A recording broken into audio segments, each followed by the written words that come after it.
Good afternoon, everybody. It's our Friday afternoon discussion session, and I think we're going to get started right away and talk about the budget. Right.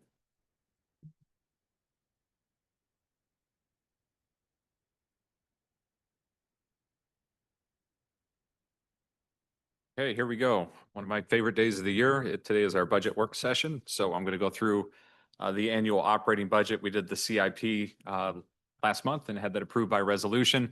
This will come before the board in ordinance form in September for adoption. And then, of course, on October 1st, we go live with the new fiscal year. I did want to point out in front of you are two new pages for revenue and expenditures. Last night, yesterday afternoon, everybody got a copy of the operating budget. We've been really scrambling to put this together where we lost quite a bit of time this year with the tornado. But we realized today, just looking at it, that the tornado numbers were really heavy. And so we had an initial submittal that went off to FEMA for public assistance.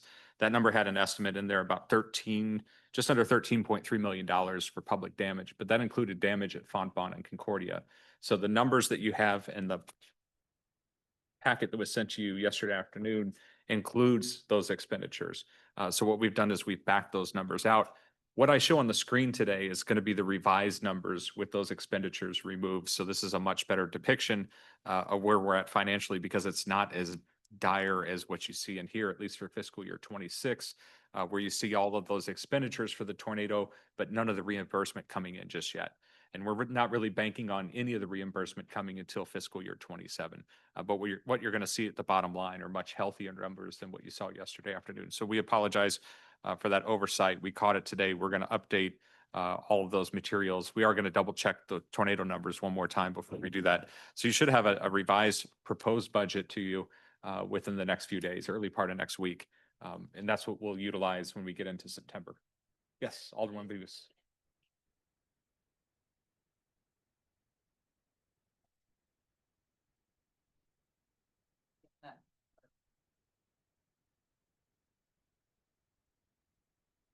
Let me flip to it. No, that's a good question. That's correct. So it's going to be 40 and 41. And then it's going to be 43 to 45, I believe, where the expenditures show up. Yes. And again, we've got these numbers kind of compressed or broken down in the slides you're about to see. So all the rest of the numbers are good. The one that is going to throw you is that finance number where the tornado's at. We're booking all the tornado expenses right now into that finance account. So it just threw that one number off. But everything else on there is accurate, and we're happy to talk through any of those specific lines as we progress here. So getting into the general fund, we'd like to show this line graph every year. And when you look at this line graph that we have up there right now, this shows the expenditures with those tornado costs in there. So, we've talked about this dash line for years, which is the revenue without the operational transfer that was coming from the capital fund. And then we always had that little bump to the solid blue line, which was the overall revenue within the general fund. And this year that gets shut off because we passed the fire sales tax. We're going to start collecting that sales tax on October 1st. And so we've cut off that $500,000 transfer from the capital fund to the general fund. So that's going to be a change in 26, and a change going forward is you're not going to see a dash line moving past this point. So that's something that we've terminated now that we have that new revenue stream. But what you are seeing is this huge jump in expenditures, and that's due to those tornado expenses. To get a better depiction of where we're at operationally, tornado expenses aside, and I should say, I'm saying tornado expenses, it also includes that one-time expense for the Shaw Park Ice Rink site, where we're going to draw down some general fund reserves to pay at least those design costs in fiscal year 26. So we signed that contract the other night. So if you look at these lines here, this is a really accurate depiction of where we are, which is these lines are touching again. We do not have a lot of cushion at this point between our ongoing revenue and our ongoing expenditures. That's even with the fire sales tax that was passed. So remember, 500,000 of that went to the capital fund to shut off the transfer. And so you're only looking at about $400,000 to $500,000 of additional revenue that's hitting the general fund. So We'll go through the general fund in more detail, but what you're going to find is those revenues are just incredibly flat. Sales tax, we're looking at like 1% year over year growth. Sales tax has slowed significantly. We don't have any new sales tax generators that are really coming online here in the city. Property tax is going to get a really nice bump this year, and we'll look at that number in a minute. But that's due to projects that we've been waiting for to actually collect the taxes on, things like Forsyth Point and Bemiston Place. Those come online, so we get a nice bump there, as well as the Centene Chapter 100 abatement that gets shut off for this tax year as well. So we're going to see a boost from those three things happening. But other than that, with property reassessments, we see an increase there. But now we've got this property tax freeze for seniors, and we don't know what the impact of that will be just yet.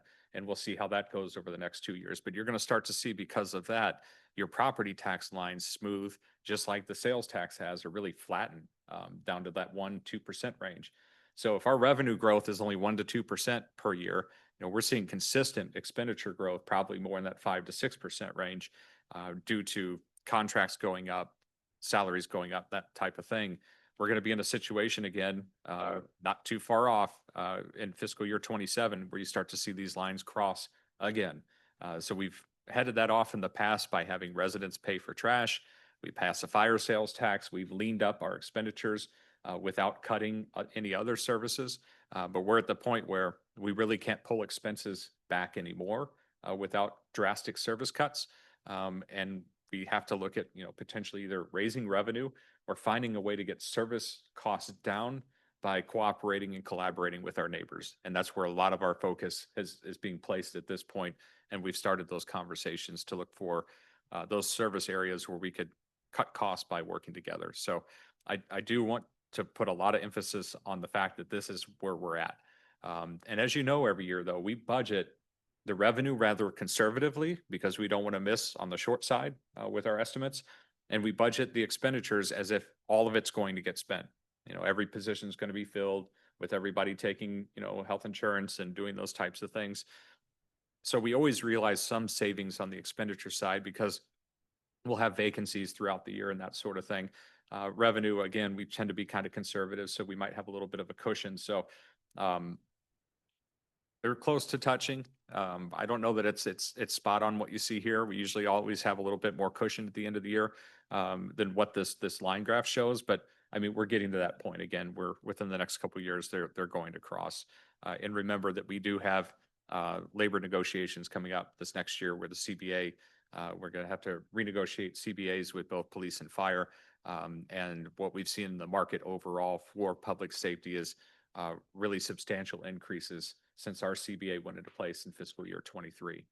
So that's just kind of the overview snapshot, but a really, really important graph that you're looking at here. The general fund sources of revenue, these really haven't changed much. Property tax still at 26%. That's where it was last year, even though all those new things came online. Sales tax bumped up because of the fire sales tax and really brought that back to its previous levels. So this pie chart hasn't changed much. Property tax still at 26%, utility taxes at 18%, sales tax at 24%, license permits and fees at 12%. These numbers are really, really consistent for us year to year at this point in time. No big changes as far as our revenue composition. Expenditure categories as a reminder of what these larger buckets entail. On the personnel side, salaries, overtime, Social Security, Medicare, and benefits. So when we talk about personnel costs, it's not just the salaries themselves, but all the benefits and other things that go along with it. Contractual services, utilities is a huge one for us. Electric, water, especially with the Shaw Park pool and that sort of thing. Software and licensing, we're continuing to see big increases in those areas. Dispatching is going up quite a bit year over year. And that's the bill we pay for our police and fire dispatching through East Central Dispatch. Lifeguards, insurance, legal services. You can see the various things that make up contractual services, but we've seen a lot of growth here within the past few years. And then finally, commodities, which is a really small part of what we buy. When people think, I'm going to cut costs, this is what always comes to mind first. Well, we're going to buy less stuff.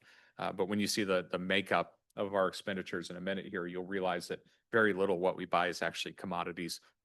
We're really heavy in personnel and contractual service costs, but these are things like uniforms, fuel, salt, construction materials, those types of things that we use in our operational departments. So the general fund breakdown, and this includes the, let me just make sure I got it right. This includes the storm costs here, so the tornado recovery costs. You'll see that on the revenue side, again, we use our projections based on the best information that we have today.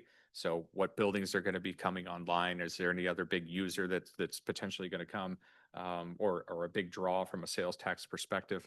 And so we use that information to come up with these projections. And then on the expenditure side, you can see, you know, the overall composition. So where I showed salary before kind of in a pie chart, this is a similar thing, just in table form. Personnel and benefits is going to be 64.2% in fiscal year 26, 31.2% for contractual services, and 3.6% for commodities. You're seeing this number jump up because of those tornado related expenses. Those are all going to be considered contractual services. When you back out the storm expenses, you'll see here personnel right in line with kind of where it's been in the past, actually a little bit higher. We're up to 73% now of our overall expenditures in the general fund relate to personnel and benefits. Contractual services at 21. And then again, like I said, commodities, just not a big chunk of what we spend our money on here. Only 4.1% of our expenditures relate to commodities. So the greatest increase is personnel services, which is higher than the budgeted amount and definitely higher than the estimated actual amount for fiscal year 25. So we're continuing to see growth there. You know, we are on a step system. And again, we're seeing that a lot of that salary pressure and public safety. For personnel, again, we try to run, you know, really lean here. We've run into a few spots where we think we can strengthen things though. And I want to go through those for you. First in IT, we reclassified an associate network engineer 1 position to associate network engineer 2.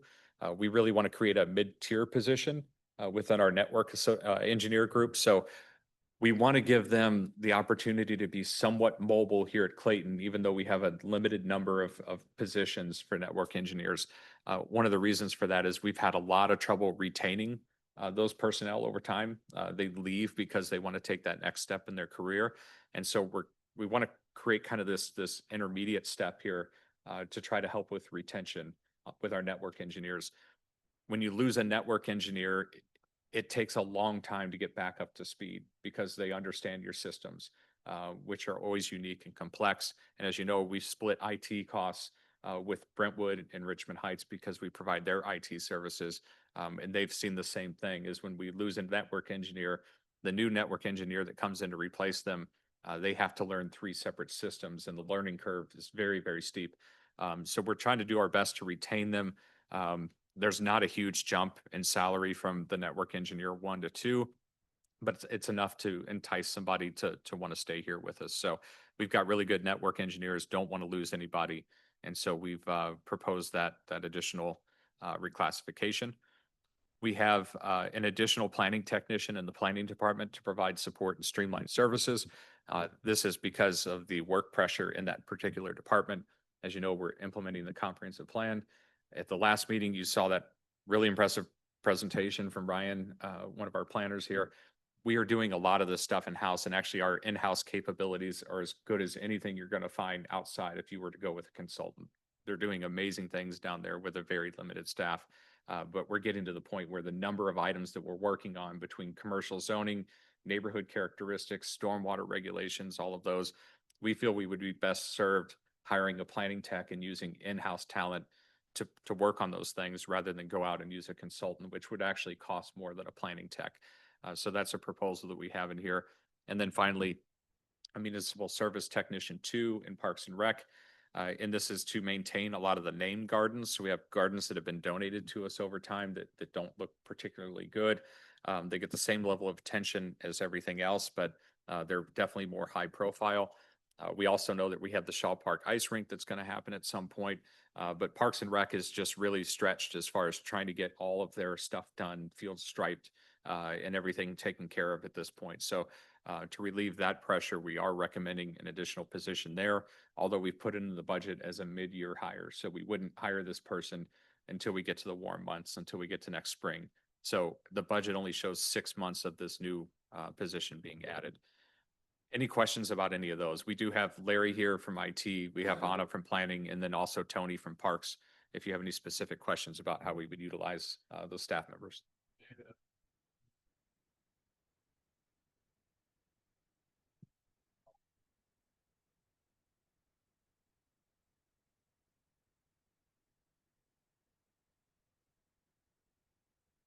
I'll try it again. Yeah. We talked previously about hiring someone who would be looking for a long time Mhm. to help with downtown maintenance and enforcement. Is that already addressed or is that, where's that? It has not been. So we've not been able to fill that spot. We've had a limited number of applications come in for it. We've had discussions internally about whether or not we need to potentially adjust that salary upwards a little bit to try to entice somebody, but we've not been able to fill it. Our other concern too is we're down 3 now in Public Works over the last couple of weeks. So we've been really good about not having any turnover in our operations, and we've just lost 3, I believe, correct? 4. So this was already vacant, and then we've just lost 3 employees in Public Works. So backfilling 4 of these labor-intensive spots is going to be very difficult. But we're So that we just don't see that being in the budget is just, I would continue to have it in the budget. And in fact, as I said, we're having conversations about whether or not we need to bump that by perhaps a couple $1,000s a year to try to get somebody in it to take it. The problem is with the labor intensive stuff, you have so many options at that $20 to $25 an hour range. And that's where we start those particular positions. And it's hard to entice somebody to come and work outside in the heat and do that type of thing when you can go work in an Amazon warehouse and perhaps make a little more money. so it's labor- it's an ongoing effort and therefore Ongoing that's effort. why it's not in here. Yes, yes, but Okay, got it. we need that position. If you walked around downtown, you can see that we need it. Same thing with Demond and some of the other business areas. We really need that position filled, but we've not been able to do it. Got it. Thank you. So I'm thinking that this is going to be an ongoing theme. We need more help. It's going to cost us more, and our revenues aren't going to keep up with it. And it's going to happen over and over and over again as you go through your presentation. So what I'm wondering is when it comes to things, anything, but in this particular example, in the case of IT, I'm sympathetic to what you just said in terms of the challenge. So we can respond to the problem, but how else can we solve it? And so what I'm thinking is a way to solve it is maybe we grow it even more, but we bring in more communities in order to help offset the cost. So net, it's a savings to us, even though it's an expansion. Or we do the opposite. We look for a solution that is totally outsourced in order to save money because of the problems that are the nature of the problems. I'm not suggesting we do necessarily one over the other, but I'm just thinking, I encourage us to keep thinking about other ways to solve the problem. We have to solve this problem, but then how do we solve the revenue and expense issue that comes with it? With that one in particular, it's again, not a major expense, but to us to spend a few $1,000s to be able to make sure that we have that same person in that spot, that redundancy or that resilience within that position, we think that's money well spent. One of the biggest concerns with something like contracted IT is they may send different people. They have their own turnover, that sort of thing. You're better off having your own in-house team that really understands your particular system. So it's trying to maintain that competitiveness in order to do that.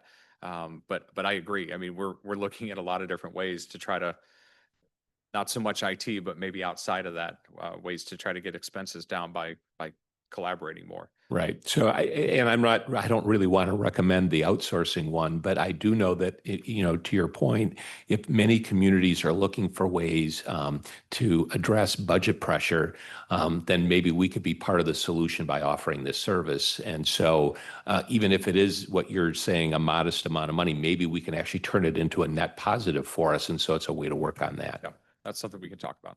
David, did any in that meeting, David, and there was a meeting that happened actually when I was out of town, but mayors and city managers got together to talk about different ways that we can, save money and, work together. Did IT come up at all? IT did not come up. Other cities approach us on a regular basis. I know East Central Dispatch does as well. Wanting IT services like we provide for Brentwood and Richmond Heights. We've not felt comfortable scaling that up Okay. just yet. So that's something we can continue to talk about, but we've had space constraints and other things here that have kind of made that difficult. If you remember the capital fund, we were talking about expanding IT into that old police training area so that we had actual workstations for hardware and that sort of thing. A lot of these other cities don't have really areas within their city halls for us to really, detach employees. So that's something we need to try to work through. But it's not been something we've been comfortable scaling in the past, or scaling it up at least. The other thing is just the turnover that we've had within those IT positions. Within the last 12 months, we've been really fortunate where that we've really seen that slow down. But if you go back 2-3 years ago, we lost more than half of our Right. department. Yeah. We really were churning some people there. So Larry, I don't know if you have anything you want to add to any of that, but okay.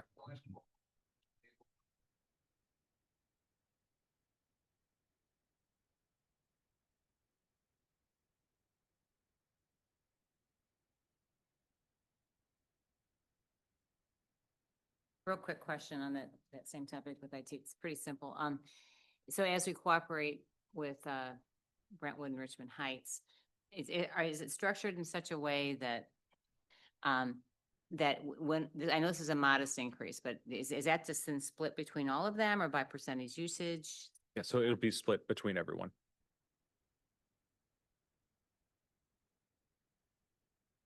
That's what helps keep it modest.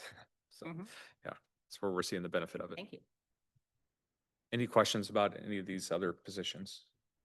I would just, I would reiterate kind of this larger point that I think Rick was sort of hitting on is it's not something we solve for today, but I think we just need to keep in mind that while whether it's IT or public, whatever the department is, it may not be ideal that you wind up outsourcing it, or it may not be ideal to take the other options, but we're going to reach a point where we're either gonna have to make a revenue increase or we're gonna have to make those suboptimal decisions. So as much as, again, this is not picking on IT, but since we're talking about it, like, we may not want to do the outsource for all the reasons David you laid out, but the alternative is trying to find revenue somewhere that we don't have. So I think we just all, as we continue over the next couple of years, working through these budgets, we like to talk up here like there's gonna be tough choices at some point, but I think those are some of the choices that we may not want to make, but those are gonna be the non-revenue raising conversations we're gonna have if we're gonna try to make the numbers work. Yeah, and I'm happy to talk about contractual services for positions. I was referring to IT specifically, where that's one area where I wouldn't want to look at it. We do perhaps have other areas of operation here within the city where it would make more sense. I mean, I don't like the idea for all the reasons we've laid out. I'm just, since we're talking about it, I wanted to kind of raise the point in more of a granular level, like that's, We'll be having these conversations those are, for sure. those are the kind of conversations Yep. that may have to be had. So it's gonna be, yeah, revenue conversations, which are real hard because we're really out of levers to pull. We made the move with trash. We just passed the fire sales tax. The only thing you have really is a property tax increase. We tried that in 21, and we've talked about how we need to space those out because we have the general obligation that's out on the horizon to do a lot of these street improvements and things. So we need to be really mindful about how we go to voters for that type of thing. So it's going to make it really, really hard on the revenue side.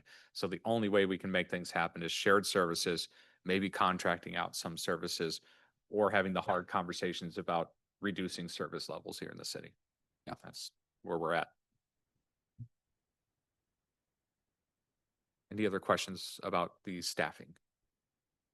Okay, on the compensation side, what we have in here is the 2.5% increase for positions with the step increase that's really baked into our salary system. What we do have is that mid-year range adjustment. And so what we have in right now as a placeholder is a 2% increase effective on April 1st, 2025. We're not seeing as much pressure at the moment for non-represented positions at other cities. So this number may change a little bit by the time we get to April. What we really want to monitor is where those January 1 cities go. We've got a lot of cities that we compare ourselves to that are on a calendar year budget. So once we have a sense of where the market's gone for these positions, we may adjust that particular number there. But for right now, we have a 2% increase as of April 1st. for all of our ranges. So to bring those up and keep them competitive. What that in effect does is it's a 1% increase if you stretch it over the 12 months, just from a budgetary standpoint. So you're looking at 2.5% on the steps and then another 1% if you wanted to look at it on an annualized basis. So 3.5 total for the compensation adjustment for non-represented employees. And then we have a one-time $600 retention incentive in here for all full-time employees who remain with the city through October 1st, 2025. So this would be a one-time payment after October 1st. If you stay with the city through the end of fiscal year 25 into fiscal year 26. And a lot of this has to do with the fact that this has been a really hard year. We recognize that it's been a really, really hard year for our employees. We want to make sure that we're able to retain them because going out to get more folks our new employees is very, very difficult. So if we can retain people to the next fiscal year, we would like to give some sort of incentive for that. So the $600 number is there. We're really trying to figure out how to get everyone $500. 600 recognizes that there's some tax that's going to come out of whatever kind of incentive we could potentially give there. So 600 would get people closer perhaps to that $500 number overall to try to retain them. But as a great example, Public Works had a really rough stretch going through the tornado. Then they're moving out of their building right now, which is certainly stressful so that those improvements can be done. And we've lost 3 employees over the last month here. So we are seeing this pressure. This is a real thing, and it's not just isolated to that one department. Everybody here has had, especially over the last 6 months, really had a go with things. So we feel this is important to try to keep people here. And we think that would definitely be a nice gesture from the city that people would recognize. So any questions about the compensation portion? So I've got sort of a left hand and right hand comment here. So on one hand, I think our whole STEP program was designed to right size our compensation program and to address retention as we're going forward. So adding the retention incentive seems to be redundant. On the other hand, we have had all the things you just identified in terms of a stressful year, and recognizing the employees with some kind of compensation for that is appropriate, but we're not allowed to pay bonuses. So I get that. So I guess where I'm getting at is we need to call it what we need to call it in order to move forward. But what I'm hopeful of is that this doesn't become a recurring theme, that was the whole purpose of this compensation program. And this compensation program is very expensive for us to implement. The increases, the benefit increases that come as a result of that, and then layering this on in a situation where our revenue just isn't keeping up with it, just makes our problem even harder. I understand and appreciate that. Couple questions in no particular order. Can you put some dollar numbers to each of those 3 bullets? Like 2.5%, 2%, all of that. I mean, it doesn't sound like a whole lot, but when you add it together, you're talking 4.5% or whatever, plus the retention bonus. It'd be nice to kind of know what the actual dollars are. We can do that. I don't know if Karen has that handy or not, but if not, we'll get that out to you shortly. But retention bonus, separate thing, but on the first 2, what flexibility do we have, given the step system is set up the way it is, to go less than that if we wanted to? Like, is it even allowed under the way the step system's set up? Not necessarily. We could say we're not going to give a step. We really don't have half steps built into it. The way you would do that is you would change the ranges themselves, either up or down to meet whatever you want those step numbers to be. So the steps equate 2.5% or whatever. The steps equate to just over 2.5%. Okay. And then the 2%, the range adjustment, that's the other lever that we could in theory say, we're just not going to do those. Correct. I mean, if we're at a spot where revenue's not coming in the way you would have hoped, maybe expenses are higher than you would have hoped, and you're at that April 1, you could make that adjustment up or down. And so that's one thing we've stressed over and over again is we'll make that decision when we get closer to April. And the 2% is really just a placeholder number. So if we wanted to dial that back, if that was necessary, we can do that. So we Um, vote, I forget, we vote on that separately then? We do, in April? and we do that in April of every year. And so it hits the books really for half of the year. The important thing with the range adjustment, the reason it's in there is just to keep pace with the market. We don't want to be at a spot where we were when we did the compensation study a few years ago and found that we had slipped significantly. And then when we got our salaries caught up with where they should be, it was a huge expense to make that happen. So it's kind of, do you want to pay as you go with that and retain your employees along the way?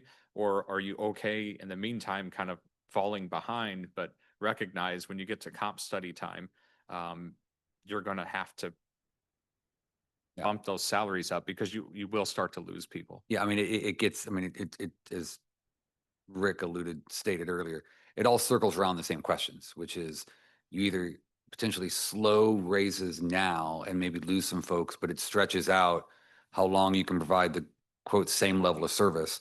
Or at some point you keep letting the comp grow and you may get to that point sooner where you've got to actually cut service.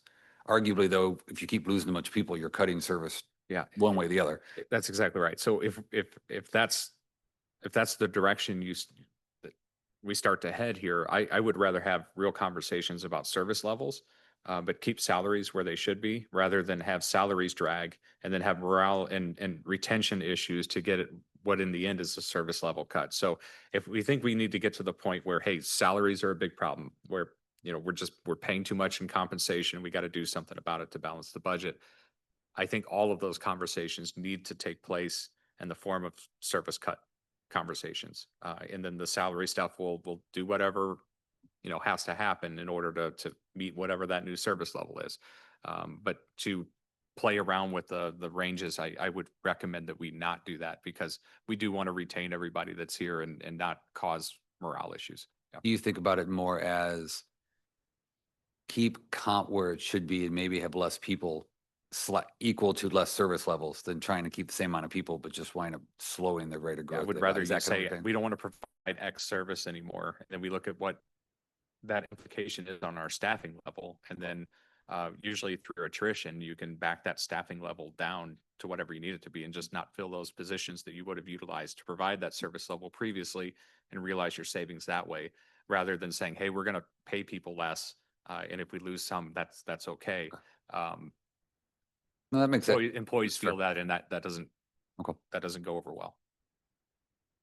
Yeah, I mean, I'd certainly argue like had we not implemented the step increase, we could have had larger attrition in the last year, you know? I mean, it's hard to understand one or the other, whether or not, you know, potentially the step increase kept people here longer or is continuing to keep people here that might have otherwise gone elsewhere. I don't know.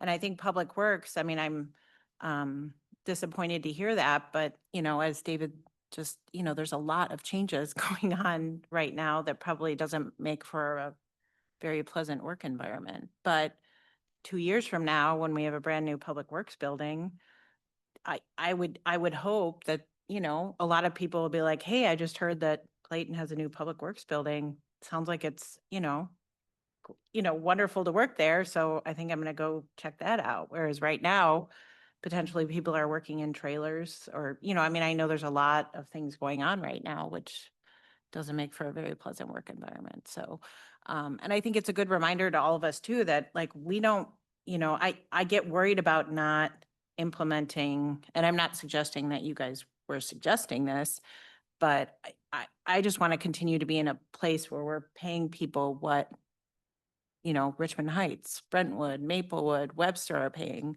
Otherwise, we're really going to find ourselves in a difficult spot. So, and David, I don't know if in talking to a few other mayors, I think a lot of municipalities are having trouble filling positions. So I don't think it's unique to Clayton. So, We're actually doing really well on that side. right. A yeah. lot of our surrounding jurisdictions are really struggling, especially in areas like public safety. We're probably the only department out there that's not down an officer right now. We can fill fire department spots that open up. Actually, even with these public works openings, I feel more comfortable here than being other places. You know, we heard from public works people that were here on mutual aid during the tornado that they hadn't seen that level of organization or any city really operate like this. And I think that word is out there. I think people want to be here. I think that top workplace designation that we just got is another, kind of feather in our cap when we go out to recruit people. But we're generally, better than others as far as being able to get people to come here, even though those salary levels are really right in line with what we're seeing, market wide. So it is a huge advantage we have. But in the end, money talks with a lot of folks that are looking for a new position. So if those salaries start to slip, you can overcome it with culture to some extent, but not completely. But what we're seeing right now is our salaries are in line with what the market is, and we've got that extra edge because the culture is good, because people want to be here. So we're And to be We're in a clear, it wasn't positive spot. it wasn't so much my proposal. I'm just trying to, again, I'm trying to just think ahead as to, and I think David, your explanation was a good one. It's like, that is a question that we will have to ask ourselves, like, which way do we want to go if we're not going to do the revenue piece? How are we going to solve the thing? You either start paying less for a lot, or you start just saying, we don't want to do this. And you just kind of right side. So it'll be a larger conversation for us later, but I think it's a philosophical one that we all will need to get on board with or comfortable with at some point. Yeah. Sadly. And Mayor, the other point you brought up is, other cities and how they're struggling to fill spots. The other thing they're all struggling to do is balance their budget at this point. They're all paying what we're paying. They're all seeing revenue stagnation just like we are. Everybody's in this situation where they're just scrambling to try to find ways to bail out water, meaning cut their expenses back, or, get whatever kind of revenue they can capture. But most people are about maxed out on the number of tax streams that they have. And most voters at this point in time, if you go to them for a property tax increase, aren't inclined to approve those. So we're all in the same boat here. And that's why we continue to have those conversations about trying to consolidate services and get expenses down, because we're really forced to at this point. And those cities that have been really isolationist in the past, you're even starting to see them come out and have conversations with the cities that have cooperated a lot, like Brentwood and Clayton and Richmond Heights and Brentwood, and try to find ways where they might be able to participate. So you're going to see a lot of this, and it's going to accelerate over the next couple of years. And we're right in the middle of those discussions. So I'm hoping that we can offset a lot of this pressure, financial pressure we're seeing, with more shared services. That's going to be key for us. And I think exploring those shared services until we can really exhaust those, I mean, then we can't, until we can say to voters, like, we have explored all these options. These are all the different things we looked at. We are consolidating here, but we can't do it here. Until we really explore those options, I don't feel comfortable going to voters and saying, okay, like, we are cutting services unless you, approve a property tax increase. So. Could I just say, I I agree that I think if we were to pursue property tax increase, we have to demonstrate that we've done everything with consolidated, services. On the other hand, I think our residents after the tornado appreciate in a way they haven't before what it takes to operate a city and what it takes to be able to have the resources to be able to do what we've done in the last few months. So I think at some point we may just have to go back to the voters and say, it's the same story we've said for 8 years, which is our expenses clearly outstrip our revenues. And at some point, it's been a long, long time since we've raised property tax. So I realize it's a tricky subject, but I don't think we can give up on that. We just have to make sure we're ready to make the argument when the time comes. All right. So now. Oh, thank you. If you could use the mic, please.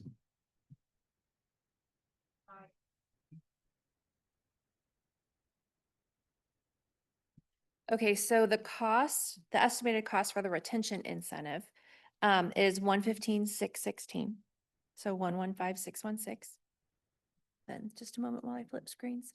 The total for represented and non-represented increases is 652,985 and 93 cents. So 652,985 and 93 cents. Okay. I'm sorry, did you say what does the number mean? That is the total dollar value of the step increase for the represented and non-represented and the percentage range adjustment that's budgeted as well. But yeah.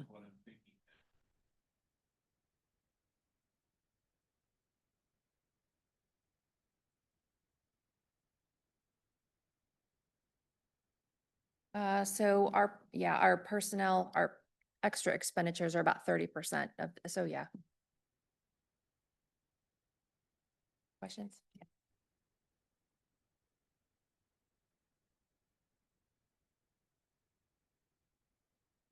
Sorry, on the screen now is the overall general fund budget. And so this is kind of a collapsed version of what you have within the proposed budget document itself. Wish this screen share was somewhere else. See if we can move it. Begin in a second. There's no good spot for it today. There we go. That's fine if we can't see the 24 number. All right, so you can see the various columns here. We've got 2024, so those are going to be actual numbers from fiscal year 24. We've got the adopted budget in 25. We've got the estimated budget, so this is where we think things will be at the end of fiscal year 25, and then the proposal for fiscal year 26 for each of these categories. This column here compares the 26 proposed number to the 25 estimate, and this column here compares that 26 proposed number to the actual 25, I shouldn't say actual, but the 25 adopted budget. So property taxes, you see this big increase and you think, oh man, things are great. This is good. It is good, but that's not a number, that 9% that you see and that 7% that are going to be consistent year over year. What you're seeing is the increase, again, attributed to Forsyth Point coming online, Beamiston Place coming online from a tax collection standpoint, the Centene abatement turning off, and then the reassessment year. So I would look for this number when we look from 26 to 27 to flatten out considerably. So that's going to drop down to probably like a 2%, maybe 2.5% level year over year, but a nice bump this year with all of those things happening. And of course, that number compounds over time. So it's always good to have new users come online. Sales and use tax, it looks like, again, we got a really significant increase here year over year with 7.5 million proposed for fiscal year 26. Most of that is attributed to the fire sales tax that's coming online. So when you see that bump, sales tax, we think will probably go up about 1% or so. We got a little bit of a bump for some of the other little peripheral sales tax lines, but the big jump there is the fire sales tax coming online. So again, kind of a deceiving number where you're seeing a big increase. Really, that's a one-time jump. And then when you get from 26 to 27, you'll see that 16 number probably drop down into that 1 to 2 range again. So utilities, this one has been flat for us for some time now. You can see the numbers historically going back to 24, kind of how this has bounced around right around that 5.6 number. There's nothing to indicate that this is going to go up significantly at this point in time. We continue to see things like telecommunications drop off as the last of the landlines go away, especially in elevators, which was kind of the last holdout. A lot of them were still copper lines and people paying a lot of money for those, and they've figured out how to get a lot of those offline. So utilities has really kind of been flat. You will see year to year fluctuation just based on weather. I imagine our receipts coming in right now from this summer are actually pretty good on the electric side because people are running their air conditioners so much. If you run into a mild winter, though, your natural gas receipts are going to be, lower than you would otherwise get. So, some seasonal fluctuation here. David, I should know this, but is it a percentage? It sounds like it's a percentage of the bill for folks. That's correct. So if Spire or Ameren increase their rates, which some are projecting, that'll be a good thing for us in That's a correct. weird sort of way? Okay. So these numbers may go up a little bit if those rates wind up going With up. rate increases. Yeah. And then, the biggest fluctuation again is just weather dependent. I want to go back and I guess reinforce a point that we've discussed in the past. And as we get to the bottom section of this, we're going to talk about, the level of service, the quality of service, the community we have, and all these are really good things. And we want those. We don't want to cut those back.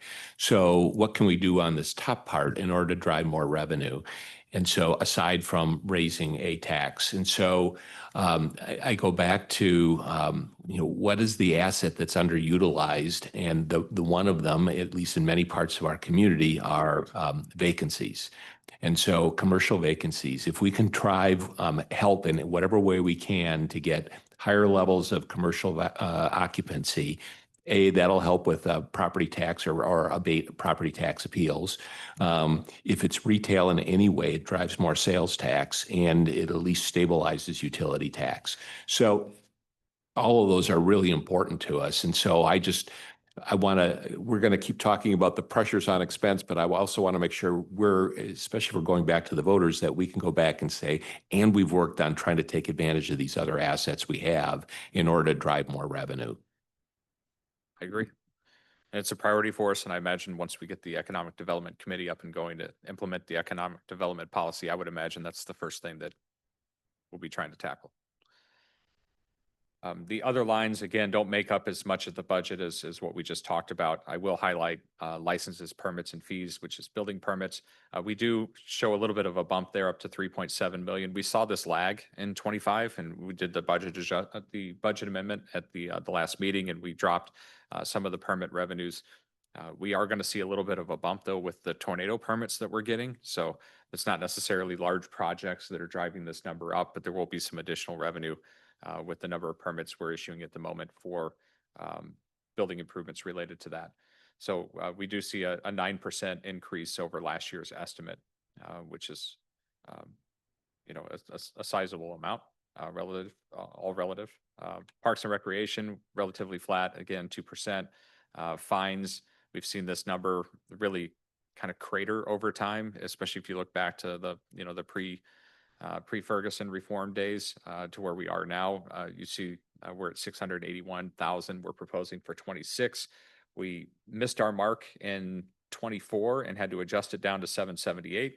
We thought it would be flat. We had to adjust that number down to 660.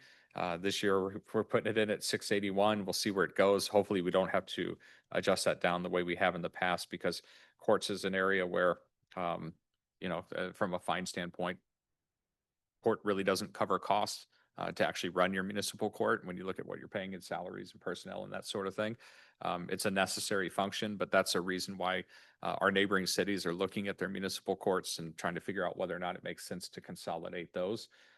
So that's a conversation that we'll be involved with as well, just to hear kind of what their thoughts are on that and what that opportunity might be. So, but that's an area where we continue to see, it decrease over time. Parking revenue, this is another area where we've decreased some with some of the lots that have gone offline here in the city. So, a few years back, we didn't renew a couple of leases that we had.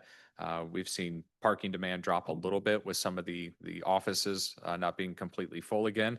As Alderman Hummel pointed out, we have more vacant storefronts than we would like to see. And when you have more vacant storefronts, you have less parking revenue because fewer people are actually going to utilize those spaces. So, parking, we've got just under $1.9 million proposed for the upcoming year. How do we set Question. parking ticket fees? Like, do we vote on that every year and I just forget? We haven't not adjusted those in a number of years. 2016 was the last time we adjusted the rate. That would be enough. I mean, again, I don't know how much actual money that is, but to go to Rick's point earlier, like if we're talking about ways to raise money before we go to voters, like I know we look at permits and we updated those last year, but again, this is one of those where 10 years probably seems like a long time to increase how much you charge somebody for a parking ticket. At the same time, we're trying to increase the ease of people coming downtown to. Well, but I think you can, but these are the fees people pay if they stay too long. So I think to your point, if we want to entice people to come down, then maybe we make the time they can stay longer or figure out. The larger conversation. Yeah, it's a larger conversation. I don't think getting a ticket cheap necessarily is the best way to incentivize people to come down. I think it's better to incentivize people to kind of churn through their parking spots. But either way, I think it's been 10 years. It's probably worth at least looking at, I guess is my point. Yeah, I mean, I think it's worth certainly looking at what our neighboring municipalities charge. But yeah, I mean, it's difficult because when you have neighboring municipalities that have big free city lots in the middle of their downtown, it's. Yeah. Hey, I have a question, just your comment on the municipal courts, because the charter amendment we're looking I don't think give us the leeway to consolidate if that's a conversation you're. They would. They just say that we need to have a municipal court, but there's Okay. nothing to prevent you from sharing it. Okay. good. Under the current charter, we would probably have an issue with that if the judge of the consolidated municipal court was not a Clayton resident. Okay. So, So you're comfortable with the way that the amendment's written, that it would Yeah, allow for the and that was conversation? something that we were mindful of. So that's the parking revenue, unless there are other questions about parking. Interest income, we have at 1.2 million. We are talking about, the Fed's talking about rate cuts. A lot of people are talking about that right now. A lot of chatter related to that. We do see a lag. So if there's a rate cut, the way we have our CDs laddered, and our different investments laddered, there's usually a lag where those cuts hit later on. What we've been able to lock in at this point in time, we're confident we can hit a number around 1.2. And as we saw in 2025, we came in higher than we would have thought there. So with those laddered investments, that should continue to be a strong number, at least for the next year or so. And then we'll see that taper, I would think, if we had cuts in 27 and 28. So we'll continue to monitor interest rates and CD rates. Miscellaneous is a relatively small number for us. Transfer from the special business district. This was approved a few months back. That's at just over 555,000. And then here's that drop of $500,000, which is the operational transfer from the capital improvement fund. So all said, increase of 5% overall, but most of that 5% is really being driven by the numbers up here, which is the fire sales tax going online, and then those other property tax increases that I previously mentioned. Any questions about the revenue picture? All right, not hearing any. On the expenditure side, again, most of these departments are going to be relatively flat here, not much change in legislative. Administration, you're seeing the big jump, but these are going to be the tornado-related expenses that are all being charged to finance, which is within administration. Outside of that, aside from the salary increases that are baked into this, we're really not looking at new programs, contracts, other things like that going in line in those particular departments. So that increase is really being driven by the tornado. And would you expect is a generalization that we should be able to achieve reimbursement in the 80 to 87% range for all of these things? Or are there some things that that aren't going to be eligible for Tree reimbursement? replanting is an example of something that won't be eligible for reimbursement. And is something like that in this budget?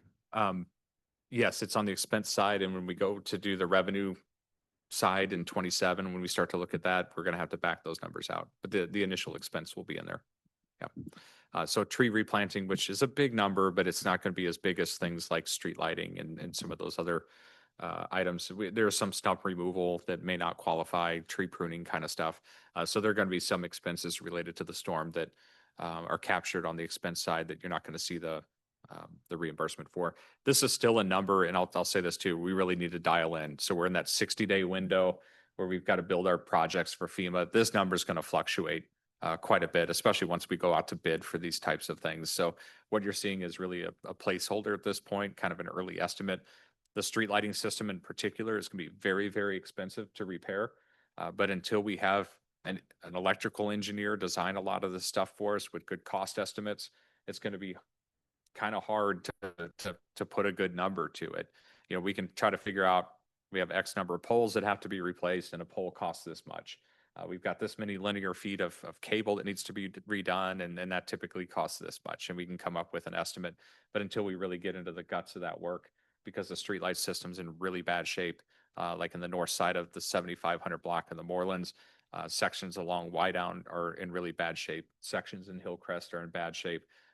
Until we have a more in-depth study on those, that number is going to fluctuate a lot, and overall the tornado number is going to jump around with that. Do we, this may be a question for Karen, but do we have a sense of or can we do a rough calculation of what that 16% actually would be if you back the tornado expenses out? Because right now, it looks like we've got, compared to the 26 compared to 2025 budget, we got a 6% increase in revenue and a 21% increase in expenses, which clearly that's not right because of the tornado. I mean, you had, we had charges in so your jump that you're seeing there in 25, which was significant up to that 7 million number, are going to be tornado related expenses that get booked in 25. No, I get that. What I'm Okay. trying to get a sense of is what is the percentage increase we're looking at expenses for this year, not counting the tornado Yeah. ones? And I figured the 16 and 21 Yeah, is so including the. I got you down goodness at stuff. the bottom line. Yeah, Yeah. we can back that out for you. Yeah, I just want to have a sense of like, are we talking 6% increase in revenue and 15% increase in expenses, or 7%, like whatever that is. Yeah, we'll back that Yeah, up. for the similar conversation we had last Tuesday, like trying to get the tornado expenses on Oh, the that's a side great- so that we can start kind of see apples to apples on it. Great question. So thanks. So David, more, I mean, I feel like in the next like 6 months to a year, we're potentially just gonna have a lot more budget, I mean, not more budget amendments, but just certainly a wider fluctuation than in years past. Yes. Because potentially that deficit, hopefully, as long as we get FEMA reimbursement, will come down significantly That's correct. as long as we We just get don't, the 85%. But we don't want to, I mean, because we haven't gotten any of that and we're not assured of it, I mean. we're gonna book the expenses as if we're paying for it. But when you look at the fund balance, I'll go through that in a minute, especially for 27, we do anticipate that money coming back in. But we want to show the budget, especially for 26, as if we're not getting any kind of reimbursement. Where are we at the end of the day? But that number is just it's gonna be a moving target, and we'll do budget amendments as we go, as we receive reimbursements and as we pay out those costs. And the tree planting too, I mean, that'll be done over a number of years. I mean, we're not going to plant all the trees in the next year or Yeah, so. we can't even it'll- get yeah. enough trees to plant Right. to replace everything in a year. So that's administration, and that's why that number looks the way it does. Planning, you see a big increase there, which is 13% over the estimate. But if you look at the actual dollar amount, it's about 150,000.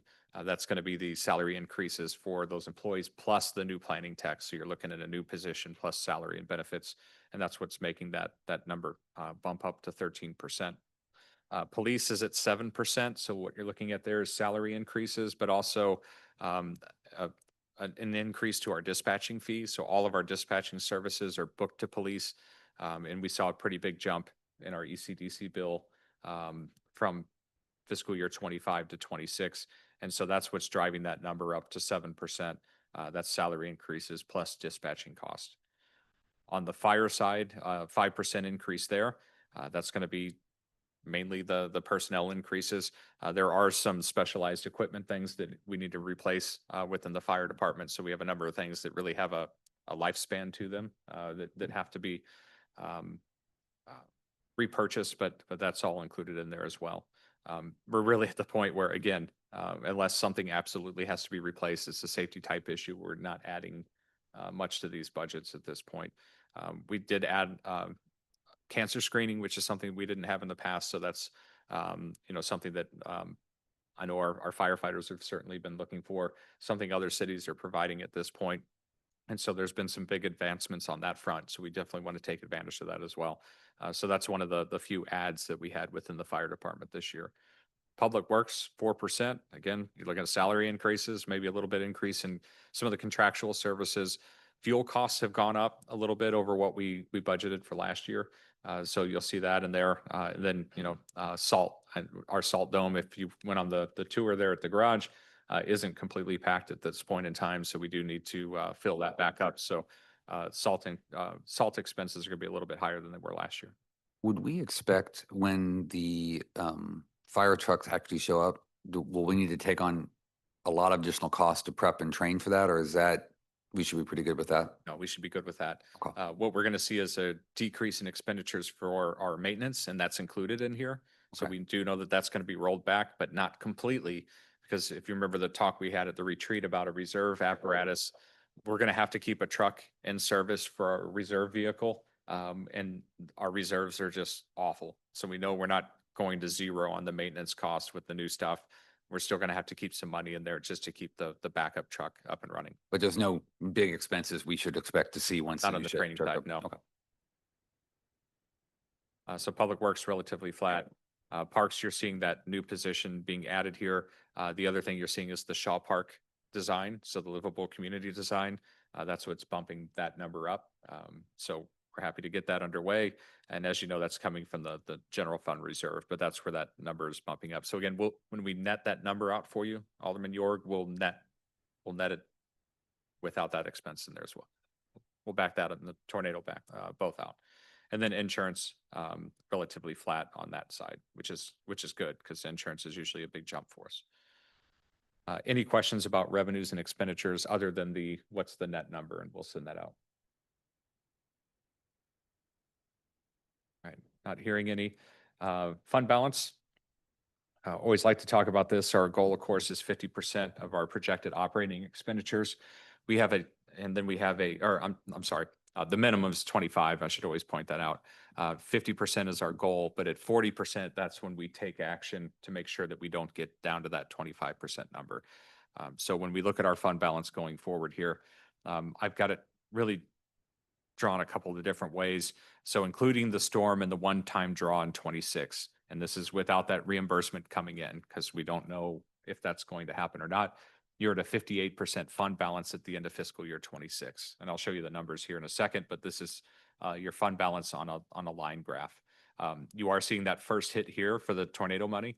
So we had about $1.5 million in expenses for tornado response in fiscal year 25. That came out of the reserves, and that's why you see the initial dip. And then the big dip is coming with all the contractual services that we expect to incur in fiscal 26. This graph over here just shows that same blue line, which is your reserve level.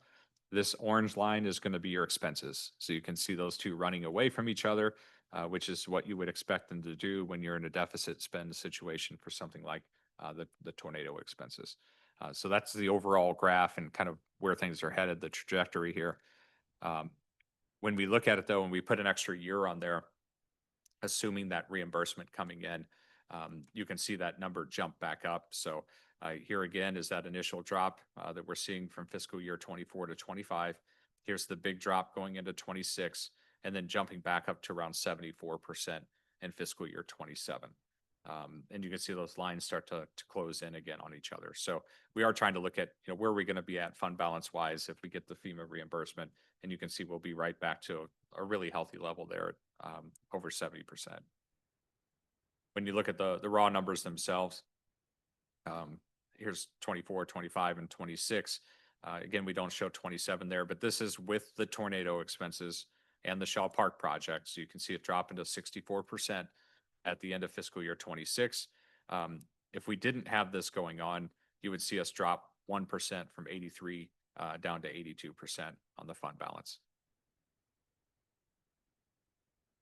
Any questions about that? So David, we would have a surplus then for 2025 estimate if we wouldn't have had a tornado. Is that the way I'm That's reading correct. that? Okay. We would have been about $400,000 surplus if there was no tornado. Okay. This year, you can see when I said those lines are pretty much touching 54,000 is not much cushion.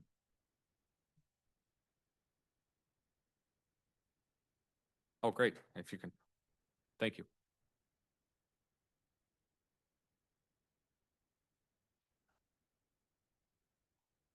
Okay, so I've subtracted out the tornado-related expenditures and the Livable Communities Master Plan one-time expenditure.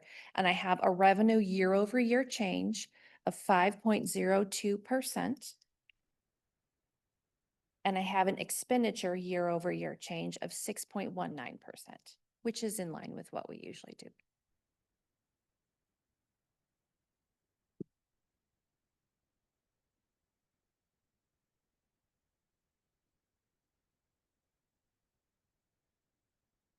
And again, with that 5%, the other thing we didn't net is these numbers are not going to have that same kind of jump next year. So that 9 and 16, you see, those are going to fall to like 2 and 2. So you netted all that, then you're probably at like 3 and 6. It's all 2.5 and 6, something like that. It's all the same. It's just Yep. another way of showing the same story. Yep. Like Yep. expenses are going up, percentage. That's the overall direction. And, yeah. All right. So moving on from the general fund, if there aren't any other questions about the general fund, we got a few more of these to go through here. I'll go a little bit quicker with these, certainly. Sewer lateral fund, just to give you an idea of the overall health, we're doing much, much better with the sewer lateral fund. We're actually to the point where the amount of money we have in the bank can probably allow us to increase the amount that we put towards those improvements. So years ago, we dialed this back because we got to a point where we didn't really have much money in reserve and we were spending more than we were taking in. So when we reduced the max reimbursement, we were able to build that bank back up. So we're getting to the point now where we can maybe look at increasing that reimbursement amount to like $2,500 or maybe $3,000 because we've got that cushion there. And this is typical with sewer lateral funds to have these ebbs and flows over time. So, sewer lateral fund doing great. Special business district fund, we've talked about this already this year. That's the additional tax levy within the downtown overlay area. We use that for events and marketing and different things. That revenues then it's collected and then it's transferred over to the general fund and in some cases, the capital fund to support those expenses. This number is usually always going to be really flat as far as your revenue and expenditures adding up. Revenue is going to fluctuate a little bit with the taxes that come in, but the expenditures are basically fixed. So you can see 26 is really in line with your revenues and expenditures evening out. David, can you move the screen share thing back up? I just couldn't see the bottom of that Oh, left sorry. part. Yeah, no problem. Thank you. There's just no good place to put it here. Yeah. Okay. That's what I thought it said. I just was seeing the bottom. Equipment replacement funds. So this is our revolving fund or sinking fund that we use to replace vehicles, equipment, and facility components. We do have some criteria to put something in the equipment replacement fund. It has to be more than $20,000 in expenditures in cost, and it has to have a life expectancy greater than 2 years. And then if it's over 20,000, but doesn't meet this criteria here, then we pay for it out of the general fund. If it's $25,000 and has 5-year benefit, then that's a capital purchase, and the capital fund actually funds that portion of the ERF, we call it. This, you're always going to see fluctuate the number of vehicles that we purchase year over year. There's a set schedule for that, what we're replacing any given year. We save up for a number of years, and then when the purchase year comes, we make the purchase, and then we start saving for its replacement on a set schedule. So maybe 5 years out, maybe 10 years out from that point. In fiscal year 26, we're buying 10 vehicles. We've got 7 software components that we're having to upgrade and then 1 facility component. So 18 total purchases out of here. It's a massive number because 2 of those vehicles are the fire apparatus that we locked in our price 3 years ago. I don't think they've even started our build yet on this equipment. Yeah, so we're still waiting for them to even start work on them. Hopefully we can get our fire trucks maybe in the spring or so, but this is not unusual. We're seeing 36 to 48 months just about anywhere anybody's ordering a fire truck. So we'll let you know as that progresses, but that will hit in fiscal year 26, and that's why that number is so large. Equipment replacement fund, just in more detail here. Again, this is all kind of right sized to the items that are coming up for repurchase. The reason we're showing that deficit again is the fire trucks are much greater than the revenue coming in for that particular year. We do carry a significant fund balance within the equipment replacement fund. It generates its own interest income that helps this fund out even more. But we carry that balance because that's the savings that's there for those items as they come up for replacement. The 5-year CIP, this was approved by resolution by the board a few months back there, and you can just see the different funding sources that go into the capital improvement fund. The total expenditures down here at the bottom. So you can kind of get a picture here of where we're going over the next 5 years with the CIP, a really, really heavy year in fiscal year 26. So that's the municipal garage is going to be driving a lot of that. Funded projects coming up within the capital improvement fund. So this is over the next 5 years where that money is being spent. Micro surfacing is a big part of it, just street maintenance generally. So we're back to that cycle. Every 7 years, we do our micro surfacing, maybe stretch it a little bit if we do some other treatments, but that's going to be a big piece of it. Parks and Rec is going to be a big piece, always is, keeping those facilities up. But the big thing I want to point out with the capital improvement fund is the vast majority of this is us just maintaining what we have here already. We really don't build new things. We don't, develop new parks on a regular basis. Remembrance Park's now done. We don't have another one coming online for some time. So the capital improvement fund you're looking at is really us just keeping things going. On that previous page, what's the difference between street resurfacing and micro surfacing? So micro surfacing is when we go in and we put that really thin layer down on top of the asphalt that keeps it in good shape. The street resurfacing is when we actually do a full mill and overlay. So you take the asphalt up and then you put down a brand new surface.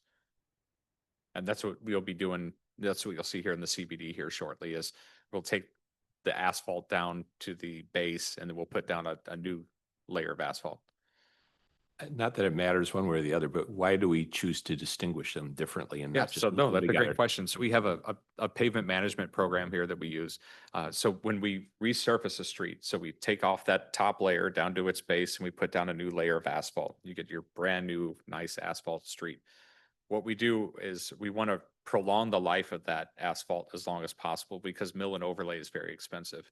What we do at 7-year intervals, because it's cost effective, is we go in and we do what's called a microsurfacing. So we're putting a thin layer on top of that thicker layer of asphalt that then wears down. And then 7 years later, we thicken it up again. And you can do that 3 times. So our streets have a life cycle of 21 years. And at 7-year intervals, we do the microsurfacing so that we don't have to do the mill and overlay as soon. So it's really, really cost effective. We've been using some other treatments, some fibers that we use within the microsurface to see if that'll extend the life a little bit further and maybe get to where we do, 24 years or more on the streets with micros spread out 8 or 9 years. So no, so I get why it's a good strategy. I'm just wondering in the presentation of this wheel, why is it helpful to you to break out the two as two different categories rather than making them one? The reason we do it is this is your CBD improvements that are going to hit in 26. So we don't have a lot of street resurfacing going on.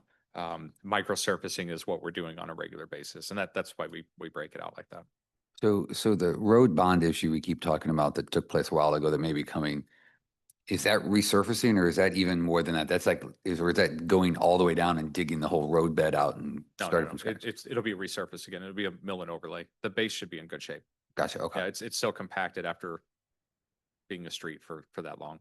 So then how are these street resurfacings being paid for? Is it paying through the special district tax or? The microsurfacing we pay with our capital No, improvement no, fund. the And street the street resurfacing. resurfacing is the Central Business District project, which hits in 26. That's the only street resurfacing that's scheduled in the next 5 years. Gotcha. So the contract you just approved at the last meeting, that's what you're seeing in the brown. But that's not slice. being paid from bond issue premiums. No, savings, right? that's going to be paid capital fund and then reimbursed with that federal grant. Okay. Yeah. The street bond money to close that out, that's going to be the street lighting projects that we have. And then maybe a few monument improvements. And then we should be able to close the 2014 bond completely. Gotcha. So when we're talking about another bond issue coming down the line, that would be street resurfacing for the whole city? Yes. And I know it's a long It's conversation, but half the city at that point, correct?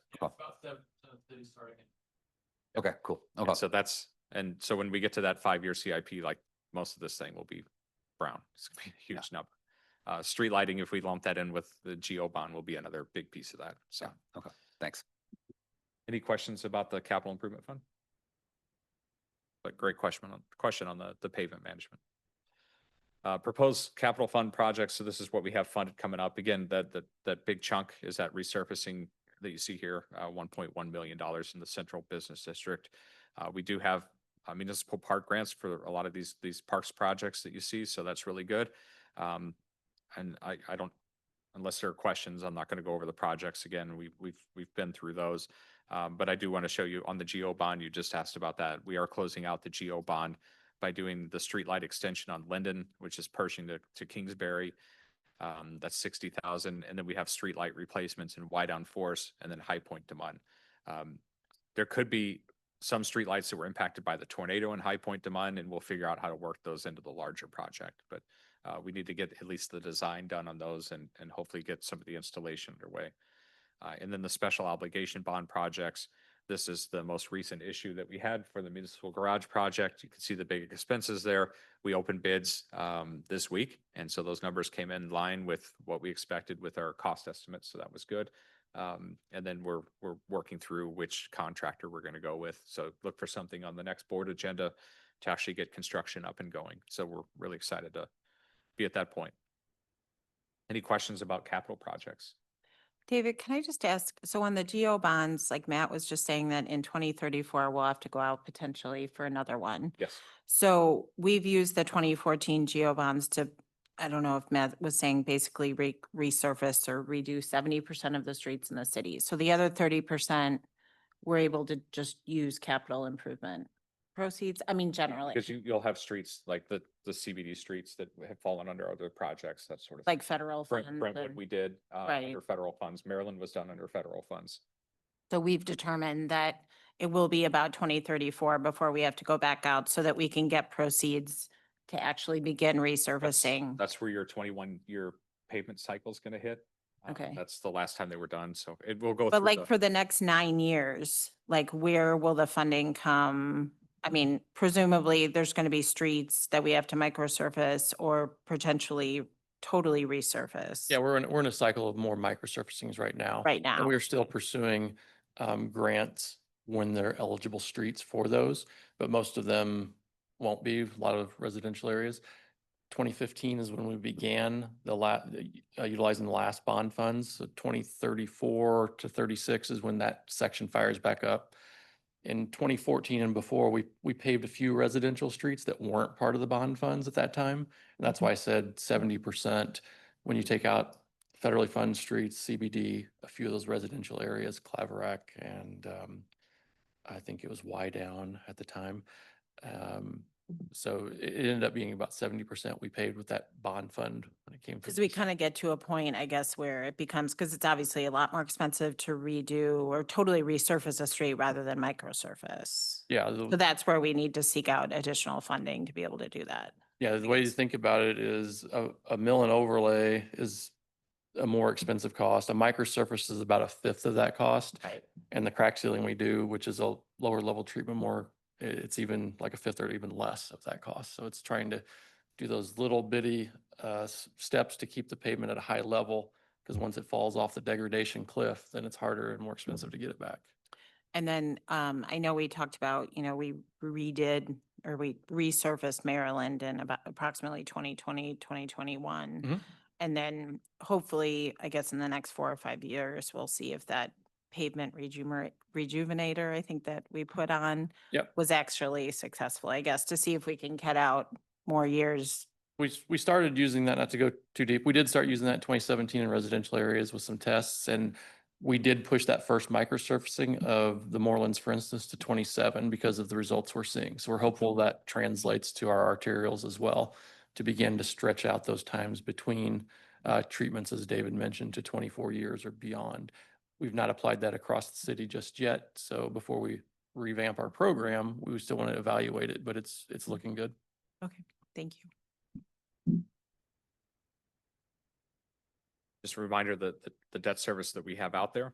So we have the 2019 refunding. These years are going to be, they're going to throw you off a little bit. For instance, we were just talking about the 2014 bonds. It actually says 2022 bonds. That's because we went out and refunded these and essentially refinanced. And we did this at the perfect time. So when we did this stuff in 2019 to 2022, the rates were just incredibly low. So we've saved millions of dollars along the way in debt service payments by doing that at that point in time. But the 2019 refunding and improvement bond issue, that's some of the Center Clayton renovations.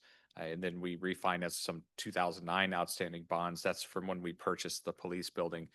So we've got that debt service that's still out there for those projects. The 2021 special obligation bonds, that's to actually renovate. So we had one issue to buy the building. We had another one that went to renovate the police building. We had some other parks and street improvements that was refunded in 2021. We had, like I said, the 2022 our general obligation bond. This was really in 2014. That was street and alley resurfacing and also some street lighting. We're still using it for street lighting today. And then finally, the most recent issue, which was the special obligation bond for the municipal garage. Hey, Your David. debt service funds kind of laid out the total outstanding amount on each one of those with the maturity date. So the 2019 special obligation, you can see that's 2032, 2032 for the other special obligations. So this is buying the police building in center of Clayton. This is the improvements to the police building here. Both of those are going to mature in 2032. 2034 is when the 2014 street bonds go off. And so at that point in time, we're going to have to go back out for another general obligation bond.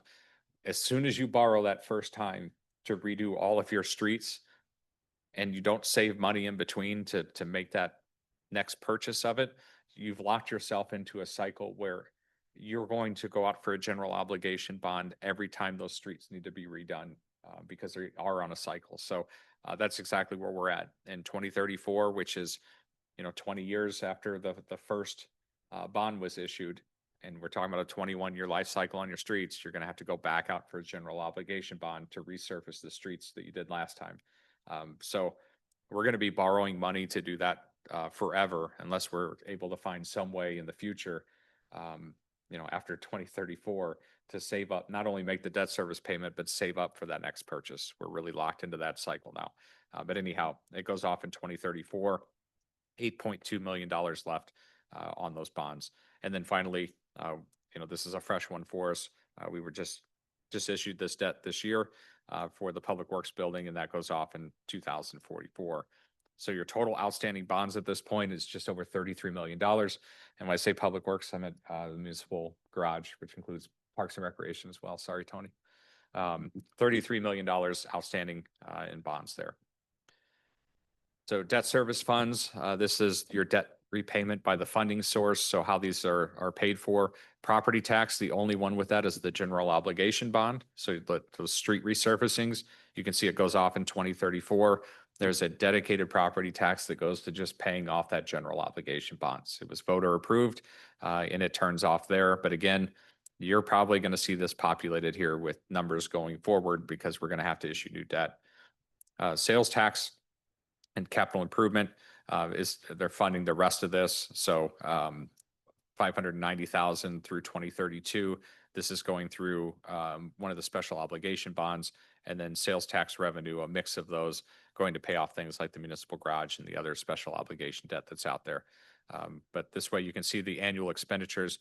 We spend about $4 million a year, or we will at least in 26 on debt service. That's going to taper over time as these things are paid off.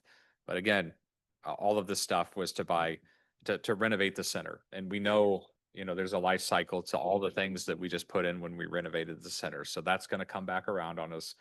The police building, the major components there that we bought using debt, those are going to have to be redone. We're going to be borrowing again. So when you see these numbers fall off, it feels really good. But we're in a cycle where we're going to have to do it again. It's just like somebody buying a car and they pay it off, but they don't save up for the next car and they're just going to have to borrow again when they've got to go and replace it. And that's really where we're locked in with a lot of our major capital items, which are buildings and roads. Any questions about that service? All right. And again, here's the annual payments that go out to the various issues that we have.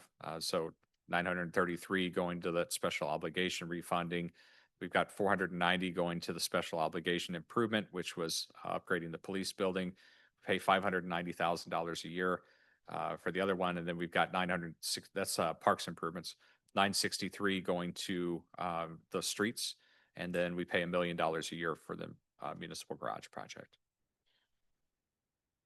All right, so that's debt service, which is the last fund we cover. And then finally, I'll go over the approval schedule. September 9th, you're going to have the first reading for both the annual budget and the annual property tax levy. We always do those together.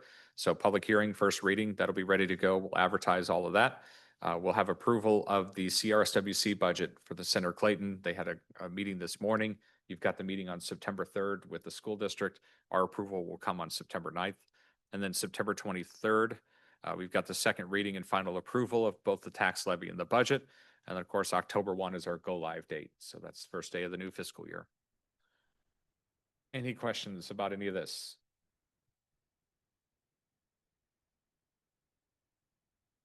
Yes, please.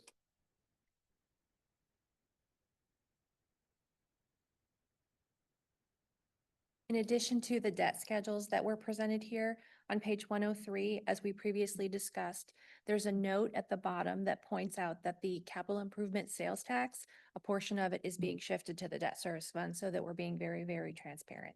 I just wanted to make sure that you all know that that was included. Karen, do you know what the property tax levies are looking like yet or not?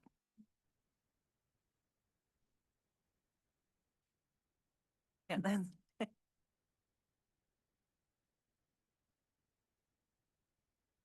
Get to hear from Kayla too, so that's exciting. I don't remember these numbers off the top of my head. I've calculated the preliminary, the public hearing notice, which is going to be posted later this month.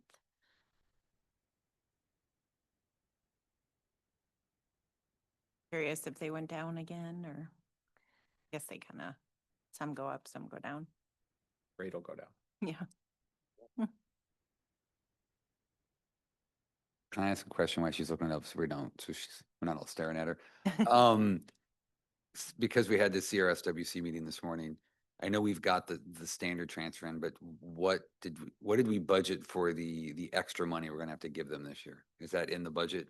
The capital improvement fund. Okay. um, So it's in that one. I can look that up while she looks that up.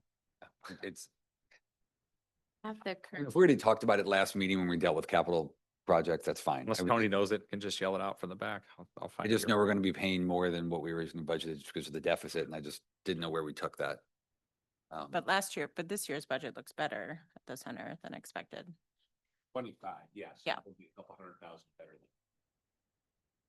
Yes, and for 26, we had budgeted 645,000. So that's our regular contribution plus the additional amount, Got it. Okay, thank you. the split amount.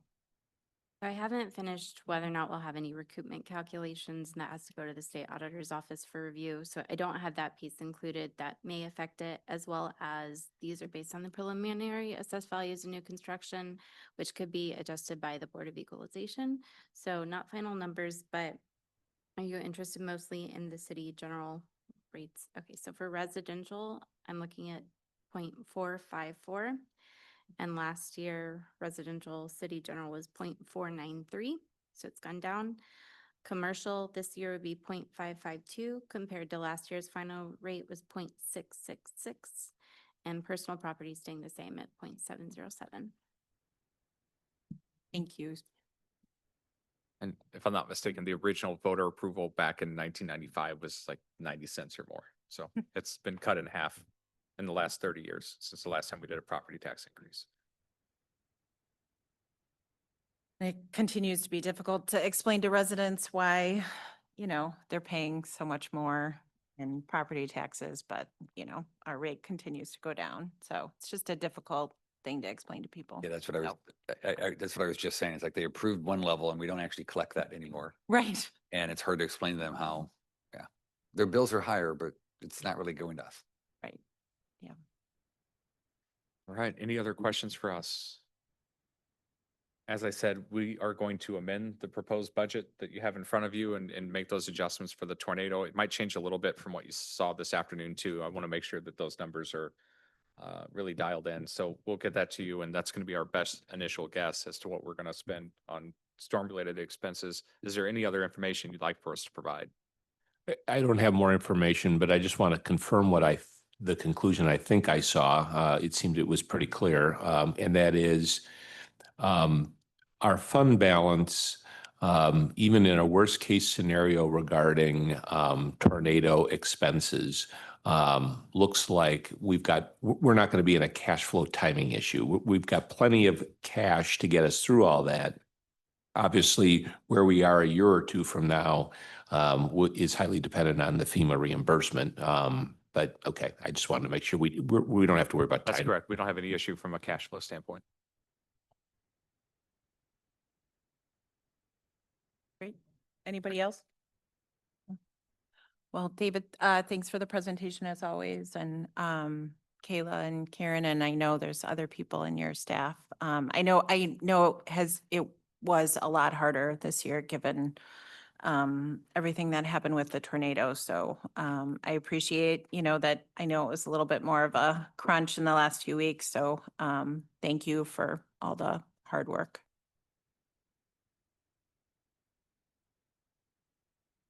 All we got. All right. All right. Motion to adjourn. Thanks to all the staff in the room. I guess. so moved. Second. All in favor? Aye. Yes. Okay, have a good weekend, everybody. I got the second.